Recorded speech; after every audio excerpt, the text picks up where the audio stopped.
சிவகாசியிலிருந்து உங்கள் இன்ஜினியர் காளீஸ்வரபாண்டி பேசிகிட்டு இருக்கேன்.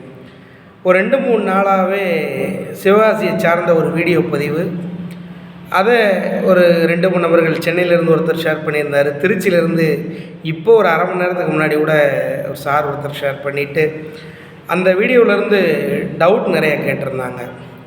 என்னென்னா, ஒரு வீடியோ யாரோ ஒருத்தர் போஸ்ட் பண்ணுறாங்க அப்படின்னா அதில் உள்ள நம்பகத்தன்மை என்ன அப்படிங்கிறத முழுமையாக அவங்க சொல்லணும்.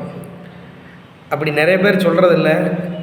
வெறும் வியூஸுக்காக மட்டுமே ஏதாவது ஒரு வார்த்தைகள் அந்த வீடியோவில் போட்டு விட்டுறாங்க. அதை பார்த்துட்டு நிறைய நண்பர்கள் குழப்பமடைகிற மாதிரியான சூழ்நிலை அமையுது. சரி, ஓகே.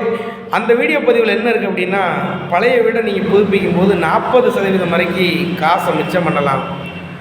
ஆனால் பழைய வீடை புதுப்பிக்கும் போது கீழே பில்லர் இல்லைனாலும் மேலே பில்லர் கொண்டு போய் அதுக்கு மேலே பழைய வீட்டை புதுப்பிக்கணும் அப்படிங்கிற மாதிரியான ஒரு கான்செப்டை சொல்கிற மாதிரியான ஒரு சூழ்நிலை அந்த வீடியோவில் இருந்தது. எனக்கு அப்போ ஃபோன் பண்ணுறவங்களாம் என்ன கேட்குறாங்க, பழைய வீடை புதுப்பிக்கணும்னா கண்டிப்பாக கீழேருந்து பில்லர் போட்டு கட்டி கொண்டு வரணுமா சார், இவங்க இந்த வீடியோவில் சொல்லியிருக்காங்க அப்படிங்கிற மாதிரி அவங்க கேள்விகளை முன்வைக்கிறாங்க. ஒரு விஷயங்கள் நம்ம நல்லா புரிஞ்சுக்கிடணும்.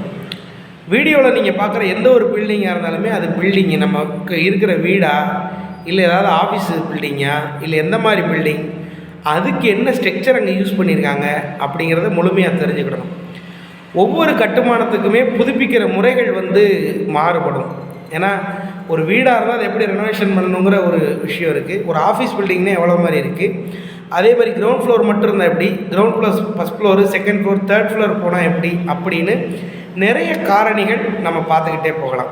அப்போ என்ன விஷயம் அப்படின்னா, பழைய வீடை புதுப்பிக்கணும் அப்படின்னா அந்த நீங்கள் இருக்கக்கூடிய வீட்டுக்கு எந்த மாதிரியான ரெனோவேஷன் பண்ணால் கரெக்டாக இருக்குமோ அதை மட்டும் பண்ணால் போதும்.